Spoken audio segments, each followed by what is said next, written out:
Well, hello, Ed. Good morning. Welcome into the Farzy show here at the beautiful, tropical, gorgeous Steven Singer Studios. I'm in a good mood today. I don't know if you noticed that or not, but I'm in a good mood for a couple of reasons. One, Phillies won a ball game. That was cool, but that's not the main reason why I'm in a good mood. Oh no. I woke up at like 2 a.m. this morning, which is like 2 hours earlier than I normally wake up, and I felt absolutely refreshed. Had a lot of work on my plate over the last couple of days. I didn't sleep 2 nights ago. And somehow, magically, I actually forced myself to go to bed at 8:30 last night. And I got up and I caught up on some game stuff. And I woke up at 2 a.m. and I felt refreshed, felt amazing. And I was like, is this how normal people feel every single day? Because if so, I'm jealous. But I'm like, even though that's not, because I already feel like crap. But I'm like, why do I feel so great today? And here's why. John Clark of NBC Sports Philadelphia, NBC 10, friend of mine, a huge comedy fan. Just for side note, he put out a couple of tweets yesterday that gave me the warm and fuzzies about tonight. And that's why our poll question, brought to you by the great people of Steak and Maine, and my man Tony Cavada at steakandmaine.com as well. That's why our poll question today is, do you think the Sixers will win tonight and end the series with the Wizards? And I will say an emphatic, yeah, they're going to win tonight. You know why they're going to win tonight? Because my gut tells me Joel, the process, Hans, and Bede will play tonight for the 10-9-8 76ers. That's right. He plays tonight in front of a capacity crowd at the Wells Fargo Center. Sixers beat the Warriors, and they covered, by the way, got them at 6.5, and they move on in the postseason to most likely play the Hawks, who are going to blow the Knicks out of the water. So that's why I woke up in such a great mood today. I couldn't wait to get on the airwaves with you today, more or less. I just can't wait for tonight. John Clark, by the way, as I was looking at his tweets, I was like, I got to get my man John on the show. John was on a couple of months ago, was able to get him again yesterday. We had a conversation. Nothing really has developed since that conversation, so still very much newsworthy. But here is the tweet from John, who will join the show coming up in a couple of minutes. He put this out yesterday after he just kind of confirmed the story from Adrian Wojnarowski that Joel Embiid is doubtful for tonight's game against the Wizards. But when you hear from John coming up in a couple of minutes, you'll feel even better about it. And here's a tweet from John yesterday. Some context about Joel Embiid being doubtful for tomorrow night. The 76ers did not get back to Philly till 6 a.m. yesterday morning. That's when Joel Embiid's tests were done. Then he probably got some sleep. Doctors were still looking over some of the tests, but he's told that they're optimistic about the long-term health of him during the playoffs. So let's take a little context here. Even more so, long-term, Joel Embiid's fine. When it comes to anything that you thought might be threatening to the rest of the playoffs, because even without Joel Embiid, I think the Sixers still win this playoff series. I think they still win tonight without Joel Embiid. I don't know if they cover, but I think they at least win tonight. I think the Sixers win tonight. And looking down the line at the rest of the playoffs, I think we can all say with great confidence that the Sixers will have Joel Embiid at some point back for the playoffs. This wasn't a postseason ending injury or anything that might linger on into the next year, which I know some fatalists probably had that thought once or twice over the last couple of days here. I don't think that's the case now. And like I said, I am very optimistic that Joel Embiid plays tonight for the Sixers, even adding more fuel to the fire, giving more reason, more evidence that they will win tonight and close out the series. So I'm optimistic that he plays tonight. We'll hear from John Clark coming up in a minute. And my gut feeling, is that you'll feel good too, Sixers fans. You'll feel even better about Joel Embiid going into tonight's game, about him playing. I feel like after you hear from John Clark in a second, you're going to feel a lot better about all of it as we talk to John. So that's what we can look forward to coming up in a few. What else I wanted to get into today?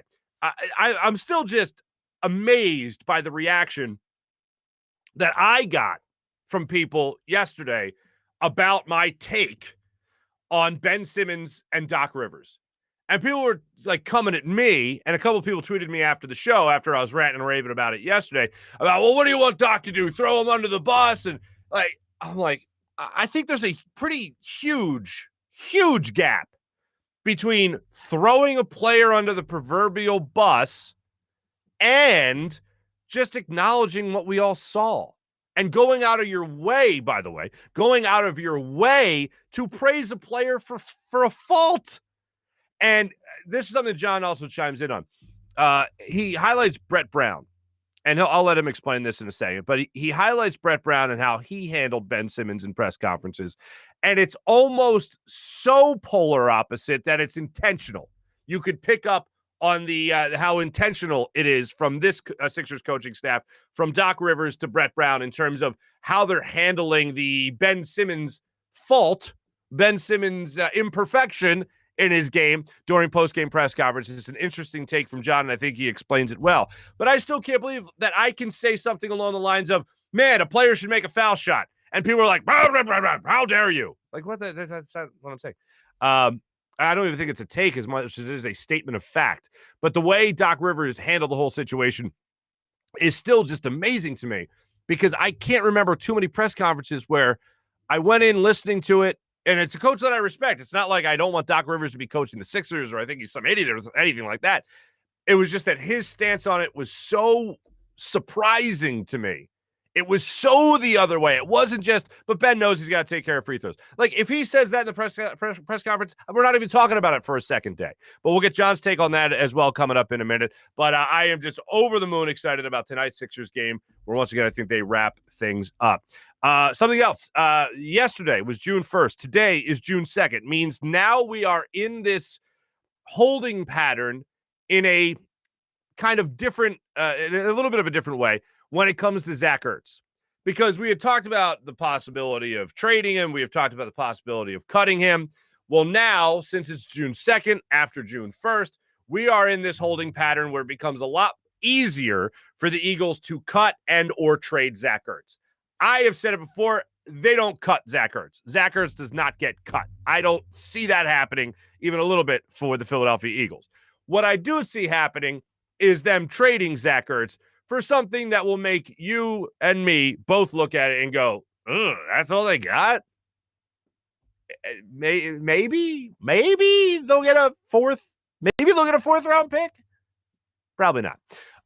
But I see something happening along the lines of a 5th round pick with Zach Ertz, because now you can trade him and spread the cap money around over the next 2 years, because we are after June 1st. So that's where I think a lot of people are going to start to look at Zach Ertz and start to consider trading him even more so than they were before. So we are in that pattern right now. Same thing happens with Malik Jackson. Same thing happens with Alshon Jeffrey in terms of their money already being off the books.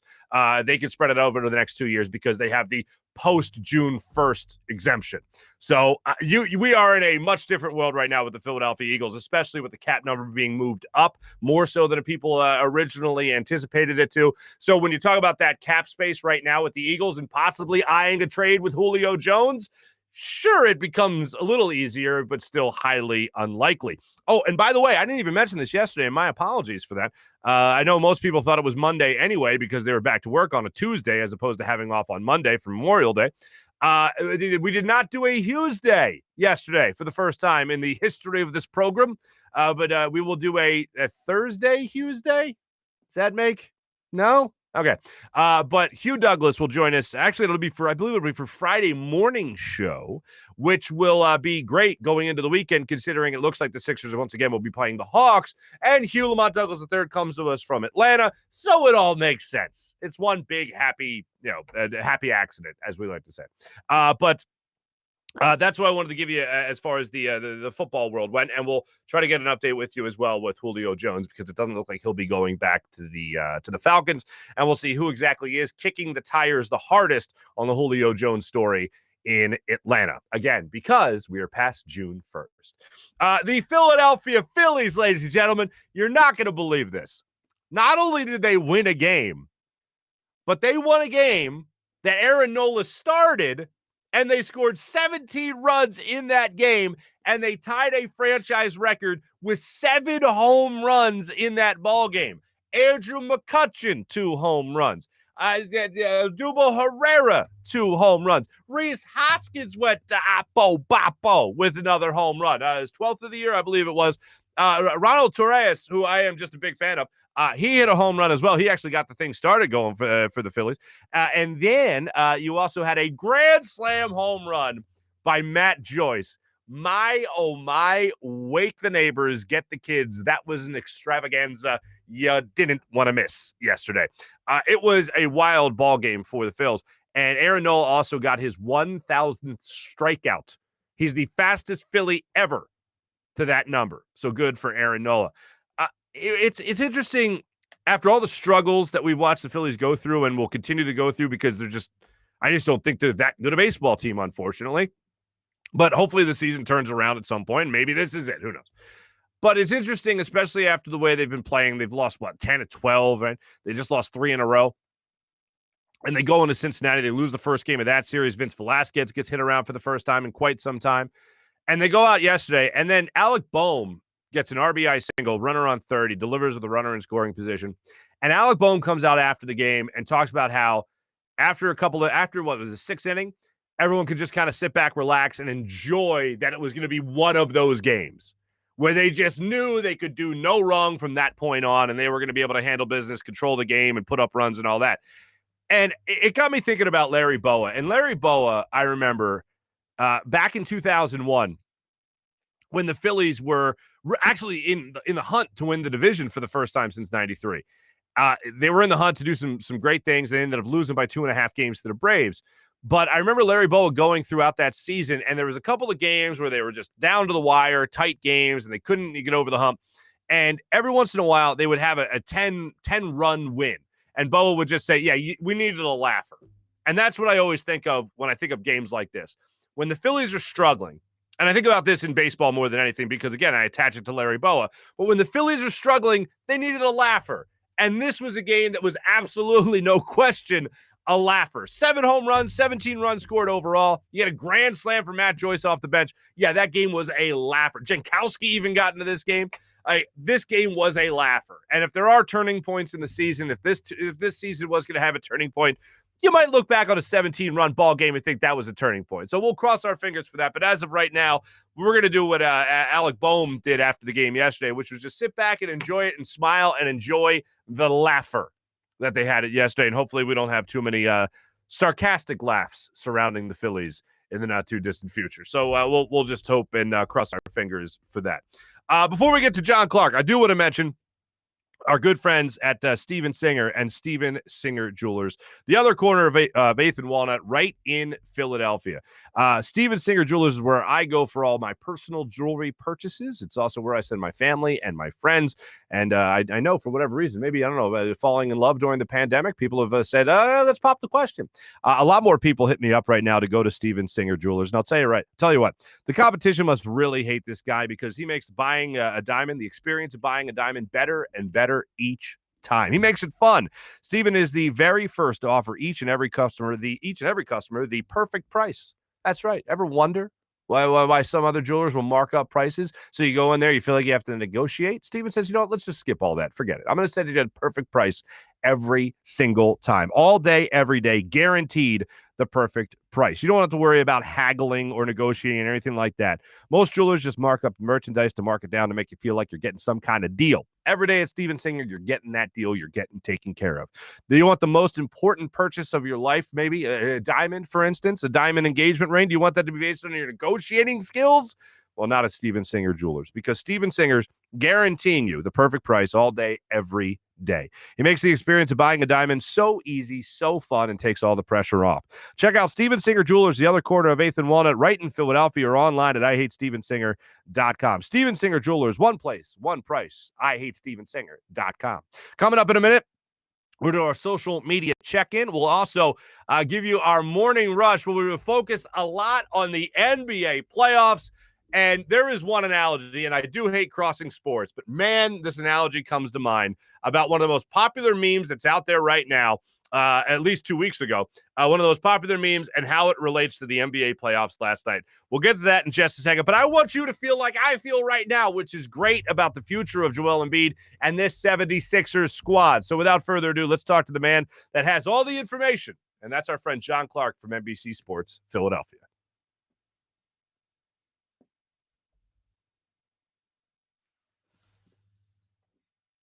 And joining us now on the Zatos Investments guest line, my good friend from NBC 10, from NBC Sports Philadelphia, and the great new podcast web show. It really does it all across the digital platforms.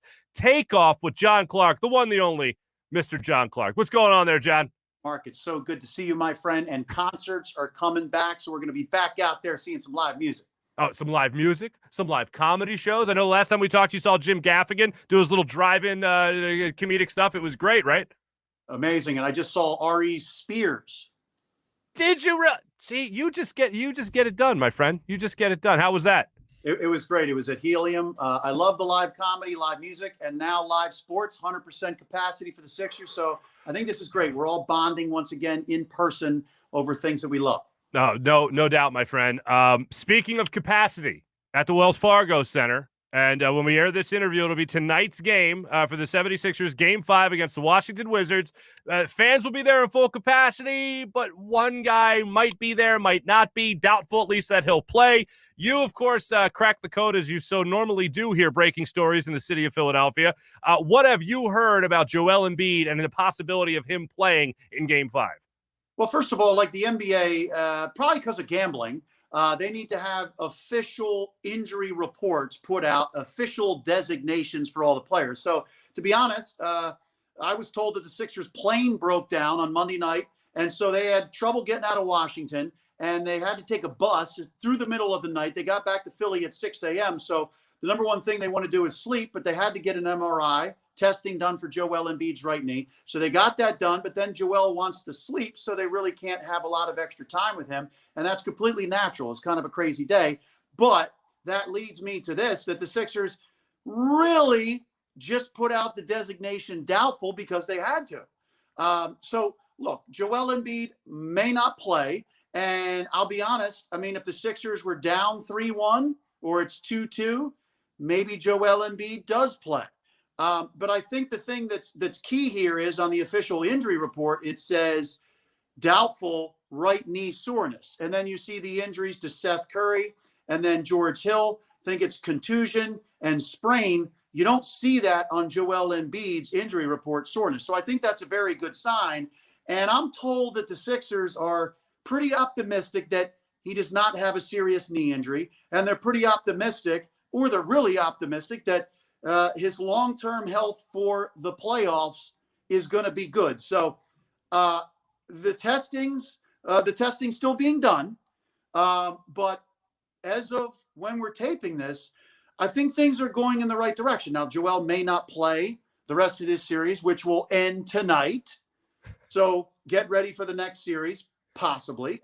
But I don't think Joel Embiid, from just everything that I'm hearing, I don't think that he has a serious knee injury unless something crazy comes up on those tests. I think most people will revel in what you said earlier, which was if it was Game 7, if it was a must-win type of situation, Joel Embiid might be playing. That's kind of your vibe on this, right?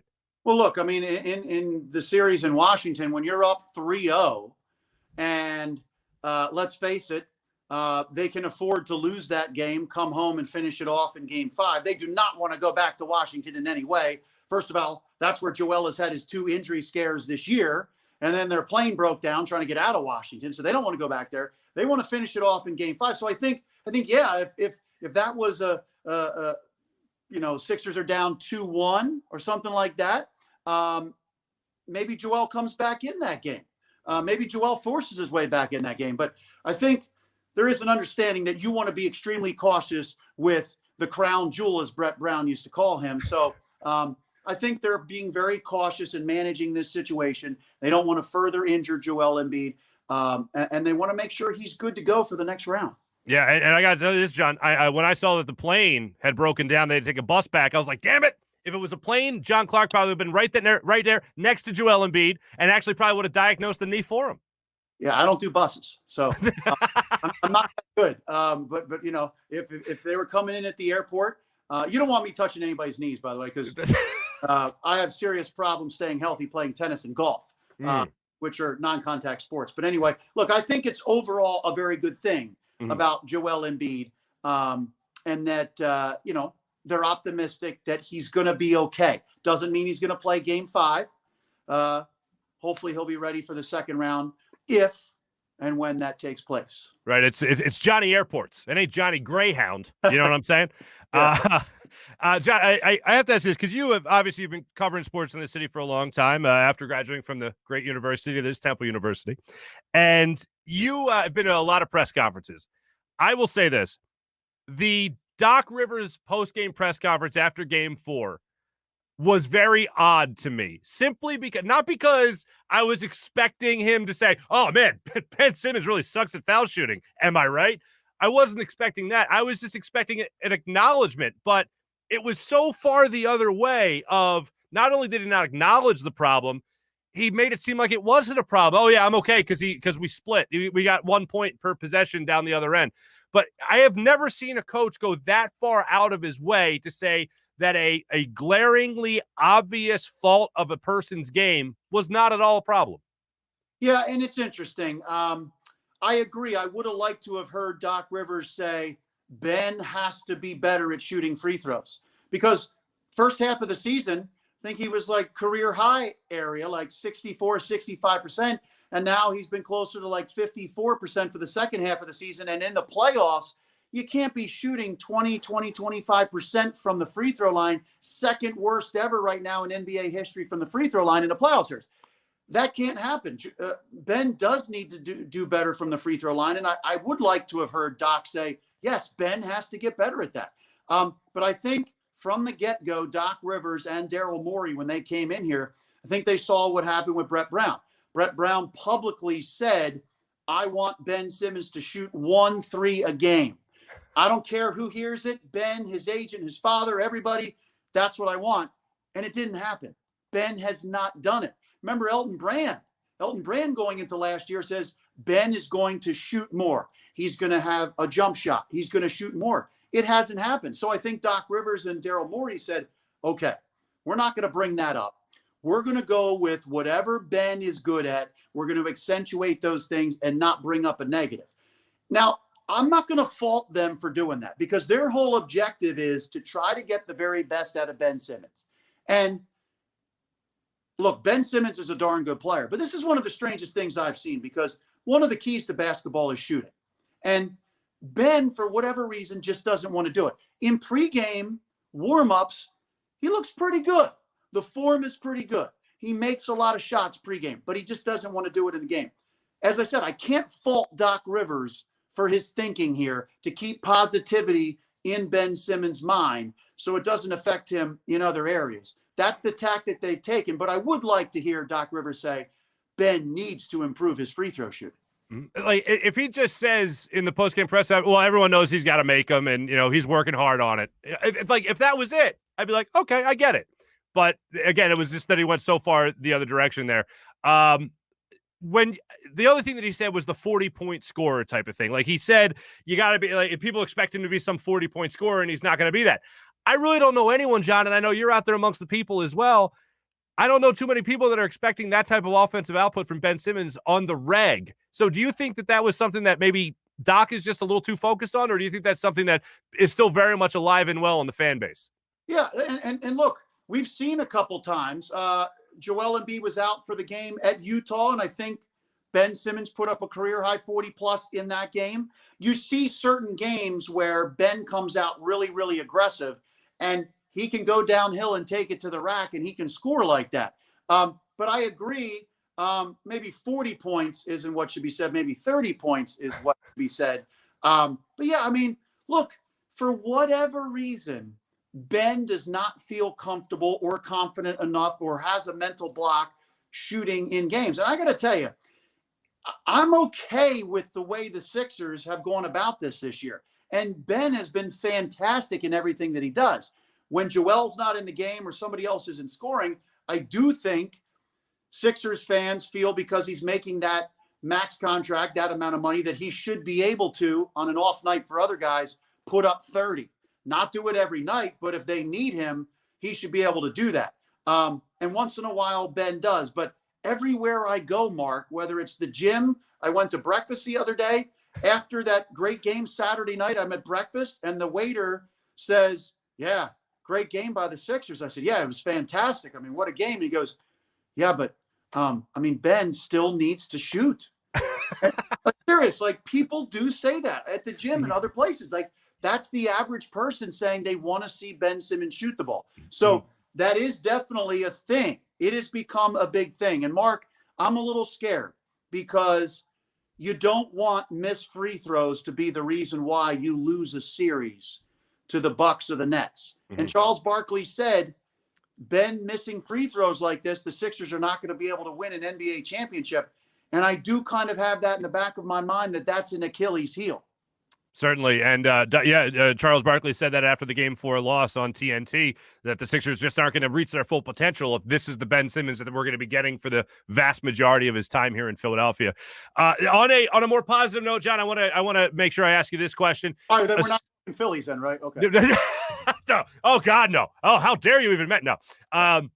But I do want to ask you this. Assuming Joel Embiid does come back healthy, assuming they even finish off this series tonight against the Wizards in Game 5, how good do you see this Sixers team being? Do you see them as an Eastern Conference Finals team, NBA Finals? How good do you see them? Mark, I mean, I think they go to the Eastern Conference Finals, no doubt, if Joel Embiid is able to play and he's able to be Joel Embiid. The Eastern Conference Finals, I think, is going to be tough. And look, I was thinking about this the other day. If you were to go against the Nets, right? How would you list top 5 players in that series? Obviously, Joel Embiid, number 1. But are your next 2 players Nets players? Yeah. Durant and Harden. And then Kyrie, where would Kyrie rank amongst Ben Simmons, Tobias Harris? So, look, I mean, the Nets have the firepower.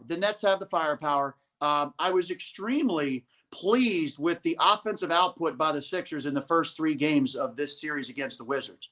120 plus in each game. And if Danny Green and Seth Curry are shooting threes and Joel Embiid is able to dominate, that's the one thing none of these teams, the Nets don't have anybody that can really stop Joel. So, certainly. So I think that's the one big plus for the Sixers. And if their outside shooters are able to shoot, I think they can win. If their outside shooters are not making shots, then I think they don't get to the NBA Finals. But look, they're right there, and they do play defense. So I think that's a difference that'll be big against the Nets. So I think it's iffy. I think it's up in the air, and I see Vegas is now picking the Nets and the Bucks over the Sixers to go to the NBA Finals. So maybe they could use that as motivation. Whatever it takes. And you're right. When you list the good players in that series, if they were to match up against the Nets, you do think about how good those players are, but also whether or not those players want this defensive smoke that the Sixers could be dishing out to them, my friend. Before I let you go, last thing for you, because I love the show. It's great. You do such a fantastic job with it. I'm glad you're getting this digital platform here with Takeoff. Dirk Nowitzki is your latest guest. I thought you did a phenomenal job with him, man. What are you enjoying about hosting that show? I mean, just what you're able to do here. Have a nice, chill, casual conversation like you're talking with somebody at a bar. And you're talking to them more as a person.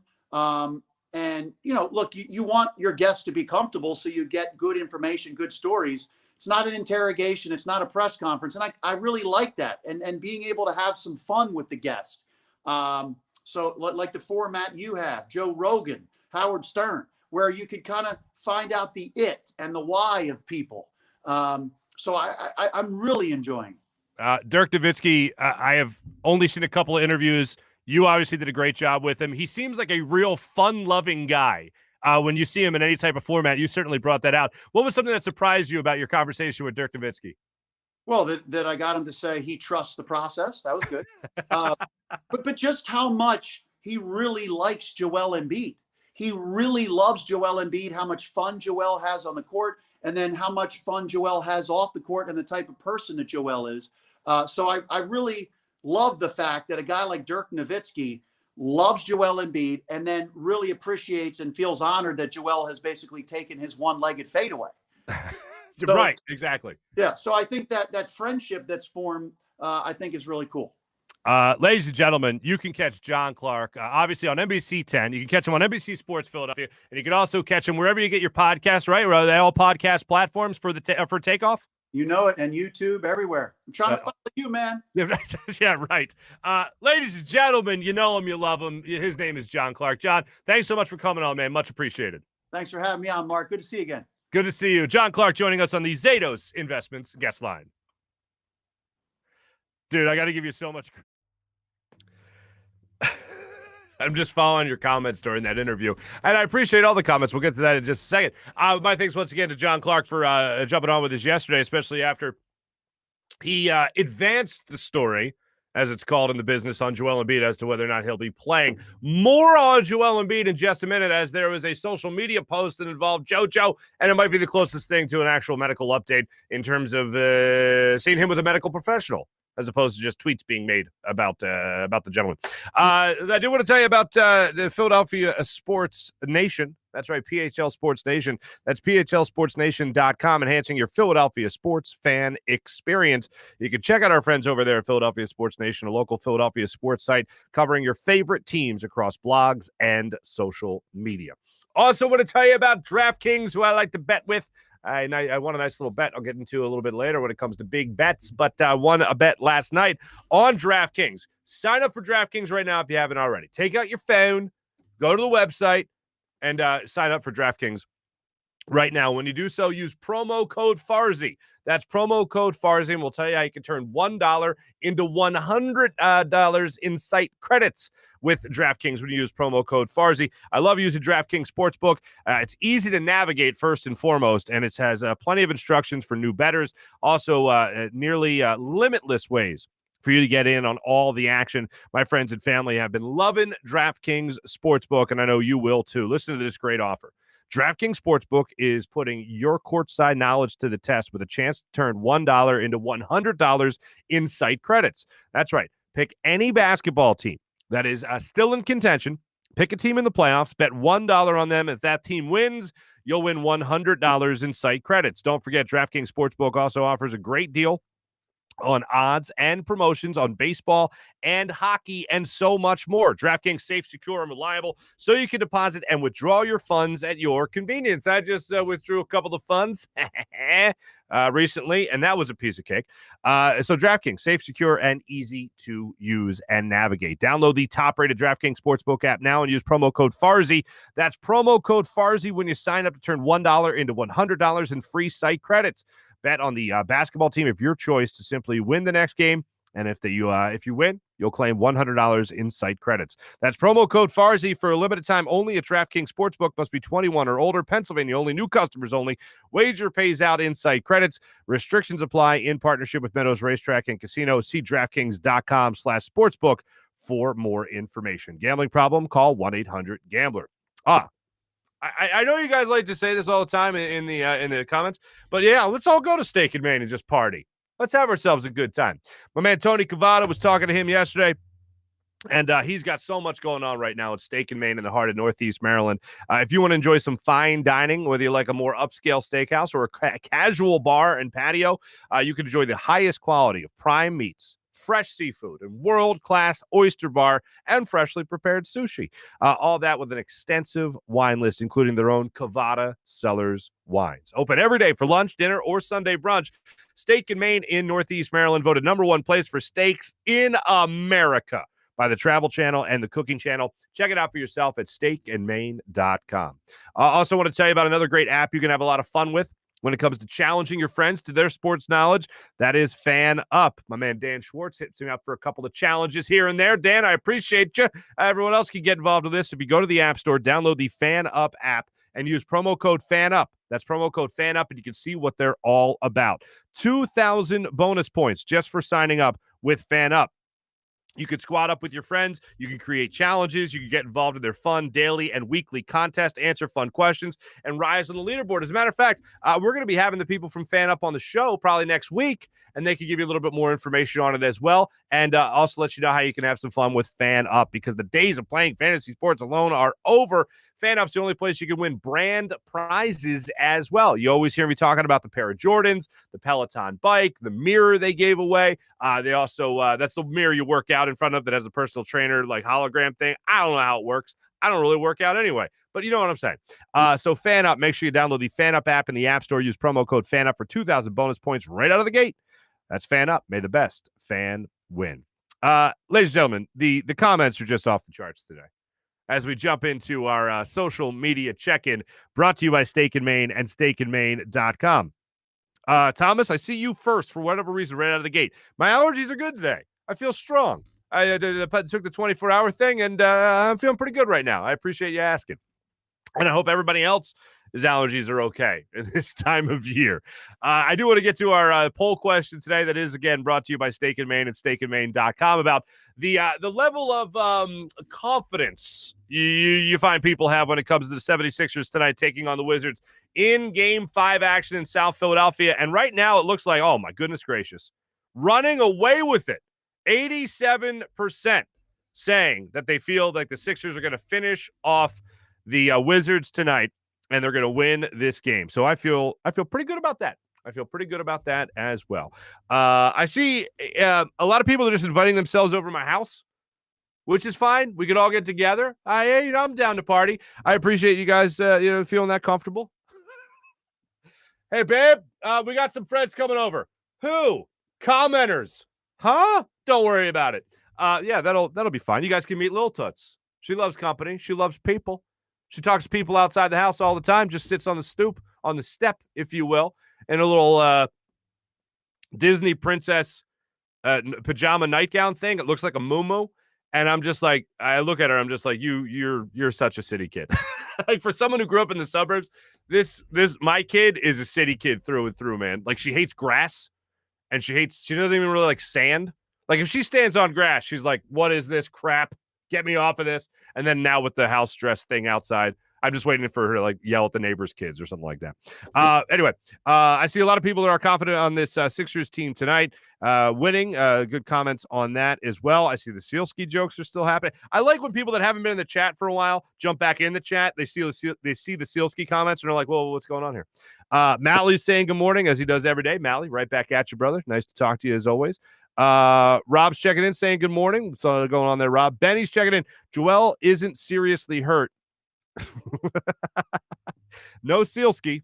I didn't see that when I started reading the sentence. Phillies win. Life is good. You're damn right. Life is good.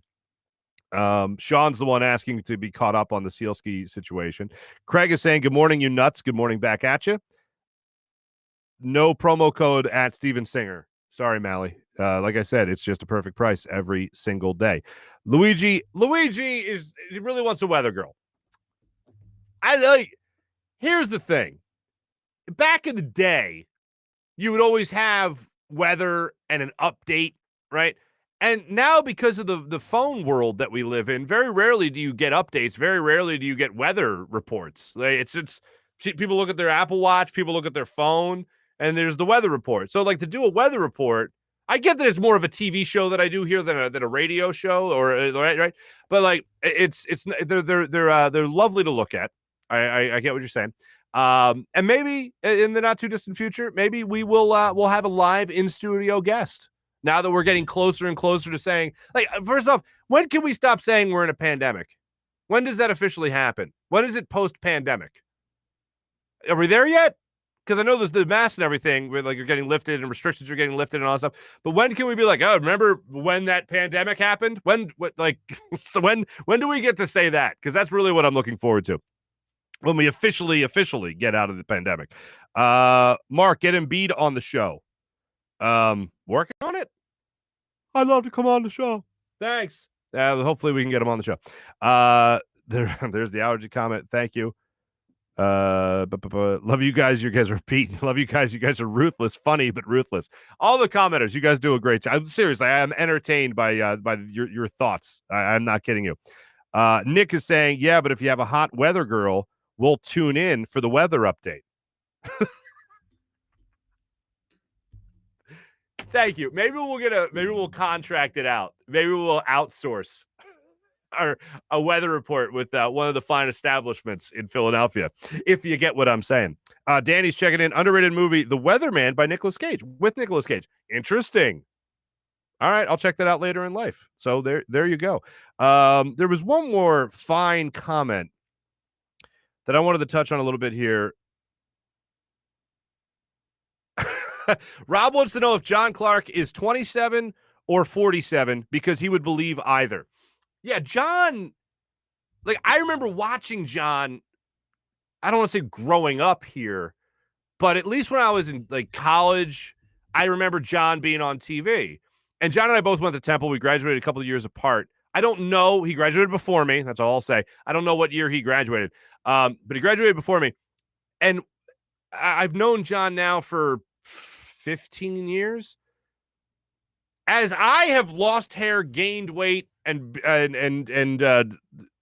depreciated in looks value, John has looked the exact damn same since the day I first saw him on TV as a college kid. I don't know how old John is, but yeah, God bless him. He looks like a spring chicken all the time. What else? Mally was checking in on the Ben Simmons free throw shooting.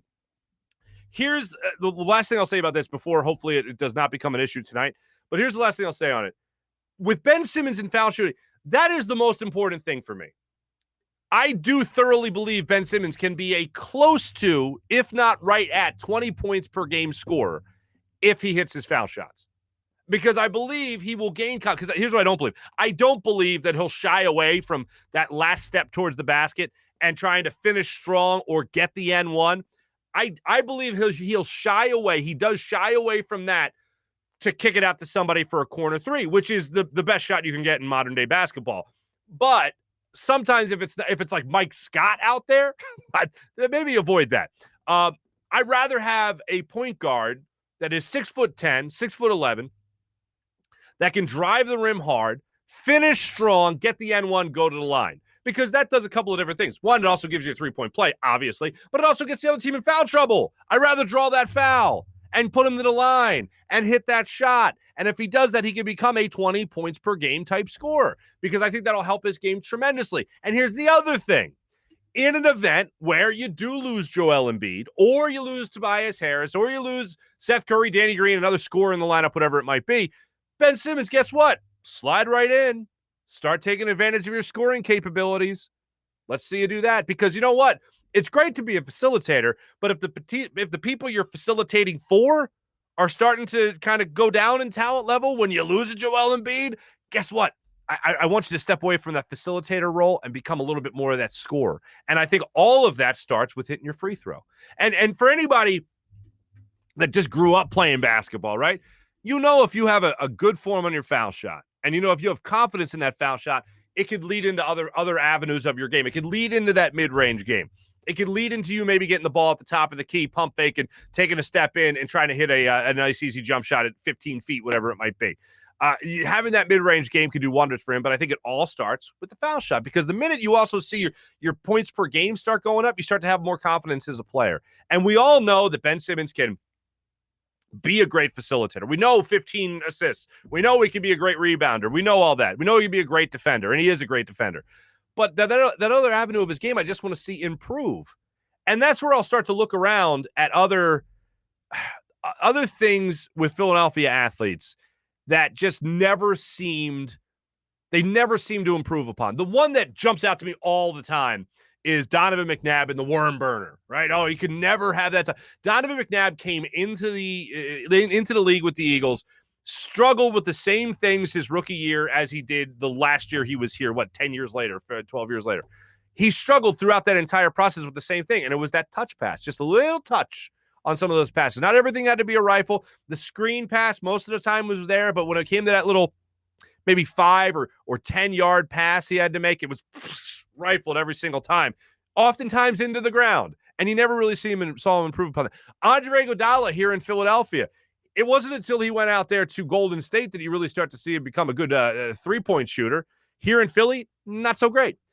There are things that Ryan Howard later in his career rolling over on fastballs, not being able to turn on it like he was earlier in his career. A lot of that might have been done due to injury, but still, it was a lot of things that you just didn't see him improve upon towards the latter stages of his career. Jimmy Rollins as a leadoff hitter, taking more pitches, whatever it might have been. Just certain things that, we watched great careers from these athletes, but there was one particular thing they never improved upon. I would hate for that to be Ben Simmons in foul shooting as the next thing on that list, the thing you just never saw him improve upon. But I do go back to this that we kicked around with John a second ago. Ben Simmons getting called out by Charles Barkley after Game 4, saying that it's really Ben Simmons' jump shot and free throw shooting holding this team back from being a legit championship contender. Not a finals contender, well, they can make it to the finals, and not a Eastern Conference Finals contender, but in terms of winning a championship, that is what's separating this 76ers team from a team like the Nets right now, or like a lot of people looking at the Bucks saying that they could be the favorite right now. That's what's separating the 76ers from that upper echelon of teams. And I'll say this. I think if Joel Embiid takes over a game, if Tobias Harris gets it going, if Seth Curry and Danny Green are hitting their shots from the outside, then this is a finals contending team with the facilitator that they have in Ben Simmons and the defender that they have in Ben Simmons. But in terms of just Ben, I thoroughly believe that Ben Simmons is that mid-range game and foul shooting away from being an MVP candidate. And that's more or less what Charles Barkley was getting to the other night. When he talked about just Ben Simmons' game individually, isolated, just his game, you come into the league as a near all-star. Then you make, over the next 3 years, 3 straight all-star appearances. That's great. Great players make all-star games. That's fine. But you could go from a all-star to an MVP candidate when you start hitting that jump shot and you start hitting your free throws. That's the jump I'd love to see Ben Simmons take. He does all the stuff that we already know he does well, and we're not taking away from him. But to see those two things be so unbelievably basic for a basketball player, and he doesn't do them, see those two things not improved upon, I think that would be a tragedy.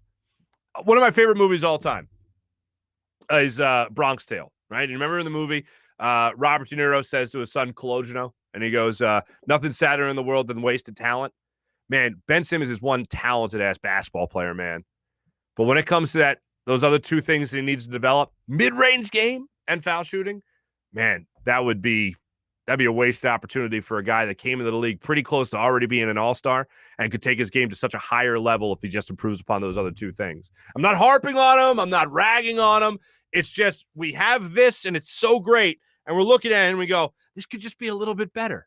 It's one of those things. You have something great, and the minute you have it for a little while, you're like, it could be a little bit better, whatever it might be. Anyway, all that because Mally just said 5 for 25 from the foul line. Sorry, I digress. Thanks for everyone that checked in on our social media check-in, brought to you by Steak and Maine and steakandmaine.com. Any more things about a weather girl? Nope. Okay, cool. Yeah, no, Mally, you're right. There is nothing wrong at all with what Charles Barkley had to say. Dan Schwartz, Bronx Tale is great, but Goodfellas is better. Yeah, I would agree with that. I wholeheartedly agree with that. I'm just thinking Bronx Tale is like a lot more family-oriented than it is anything else. Like Robert De Niro was supposed to play the mobster. He was supposed to play Sonny that Chaz Palminteri played, but he wanted Chaz Palminteri to play that role, and he played the role of the loving father. Very beautiful. Isn't that nice? Anyway, that's enough of that. Let's jump into our Morning Rush, brought to you by Sky Motorcars and SkyMotorcars.com. Here's what I teased earlier for you when it came to this. When it came to the popular meme that was going around, it wasn't even really a meme as much as it was a tweet. And if you saw this, a guy was talking about the Angels with Mike Trout and Shohei Ohtani. And he said, every night he feels like he reads the same box score. It's like, Mike Trout hits 3 home runs and Shohei Ohtani does something that hasn't been done since Squeaky O'Houlihan in 1913. And the Angels lost to the Tigers 6-3. Like, that's how it feels. Like, there's all these great things, but they lost. Dame Lillard and the Portland Trailblazers, I feel like, do so many great things, but they get bounced out in the playoffs. And last night was another example of that. They haven't get bounced out of the playoffs yet. They got Game 6 coming up tomorrow night. Damian Lillard goes out, knocks down a record 12 three-pointers. 12 three-pointers. And hits 55 points in a double overtime game that they lose to Joker and the Denver Nuggets. They lost 147 to 140. But Damian Lillard went off last night for 12 threes and 55 points.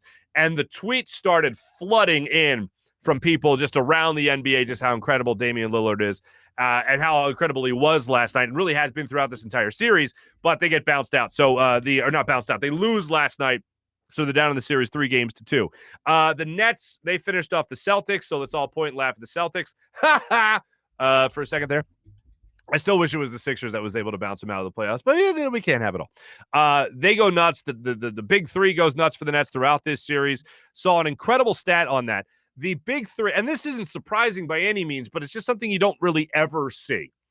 Those three, the big three for the Nets, Harden, Kyrie Irving, and Kevin Durant, created, not scored, but created something like 430 points in the 5 games in this series.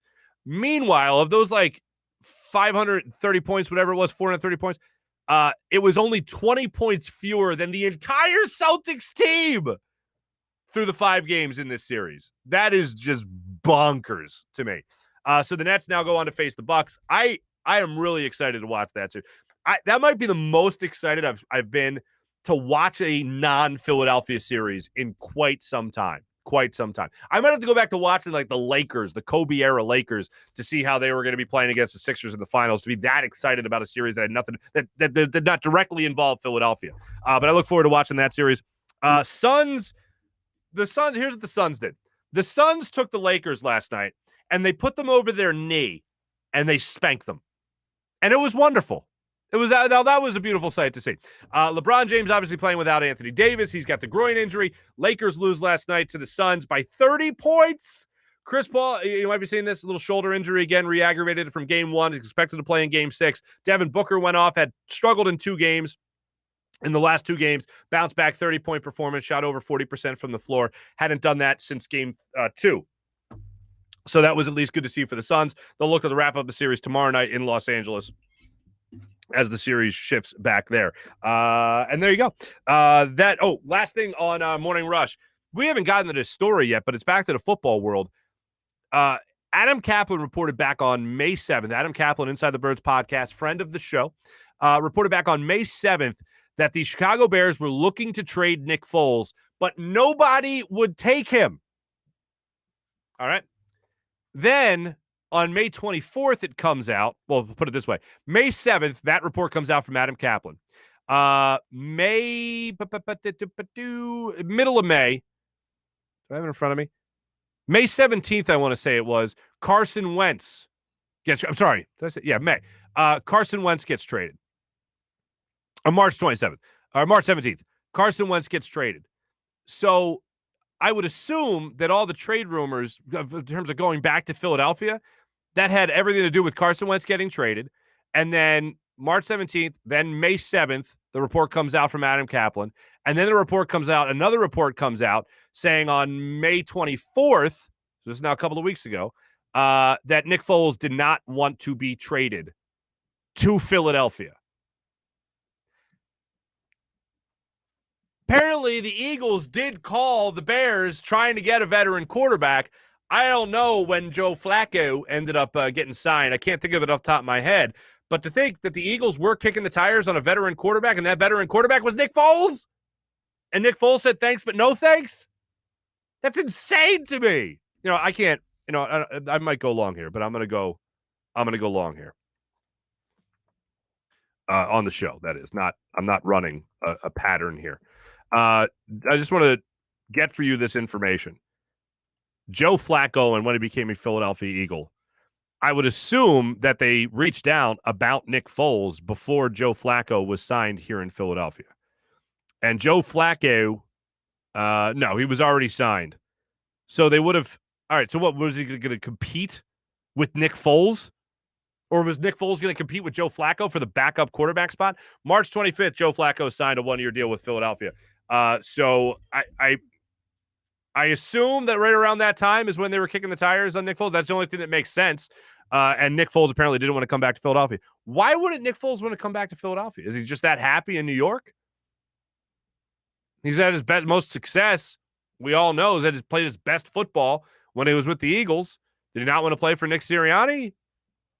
Did they do Doug Peterson too dirty? I don't know. But just thought that was an interesting story that definitely needed to be passed along there. That right there was our Morning Rush brought to you by Sky Motorcars and SkyMotorcars.com. Before we move into big bets, I did want to show this for you. Show this to you here with Joel Embiid. This was a photo that was posted yesterday. Crossing Broad also picked this up. A bunch of websites picked this up. Joel Embiid apparently getting checked out. You see a little bit of a sleeve on his right leg there. And this nice lady saying that Joel Embiid told her, JoJo told her, if y'all don't trust the process, then it's FU something. Bleeped up, I assume, is what that is. But there's JoJo standing on his own two legs. I'll say this one more time. I think Joe's playing tonight. Here's one reason he might not be playing tonight. I've been optimistic. Here's the one reason to be negative, and it involves our big bet segment brought to you by the great people of DraftKings and DraftKings Sportsbook. The line for the Sixers-Wizards game tonight has moved from 6.5 to 7 and is now down to 6. So if that line continues to go down, it makes you feel a little bit more like Joel Embiid won't be playing tonight. I got the Sixers tonight, though, at -6.5 going into tonight's game. I bet on it yesterday when I was feeling like Joe's going to play. I still feel like Joe's going to play. I got him at -6.5. You can get him right now at -6 going into the game at the Wells Fargo Center. That's where the Sixers are at right now. Ben Simmons, I believe a $5 bet on Ben Simmons to be the first bucket tonight. I told you in game 4, I bet on him to get the first bucket. A $5 bet paid out at $35. I believe it's the same, around the same thing, $32 maybe going into tonight's game. I wasn't able to pull up the player props yet, but if Joe doesn't play, I would assume. Either way, honestly, it seems like after Ben Simmons gets a lot of criticism, he comes back with a pretty dominant performance the next game. Last I saw was 14.5 his over-under on individual player prop bets. I would take the over on that, so I will be looking at that going into the game. I won my bet last night, just barely. I bet the Nets with the points, -12.5 against the Celtics to wrap up that series. They won by 14 points, so I just squeaked out the victory there and hit on that bet with the Nets finishing off the Celtics. Thanks for watching. Thanks for listening, everybody. Keep the good vibes going. The John Clark interview will obviously be available on Twitter and all our social media platforms. If you want to feel a little bit better about the odds of Joel Embiid actually playing tonight, I would give that interview a listen if you didn't catch it earlier in the show.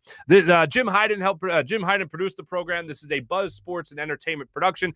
My name is Marc Farzetta. Sixers finish it off tonight. We'll be talking about their next round opponent on tomorrow's show. So I look forward to doing that. Have a great rest of your day, everybody. Take it easy.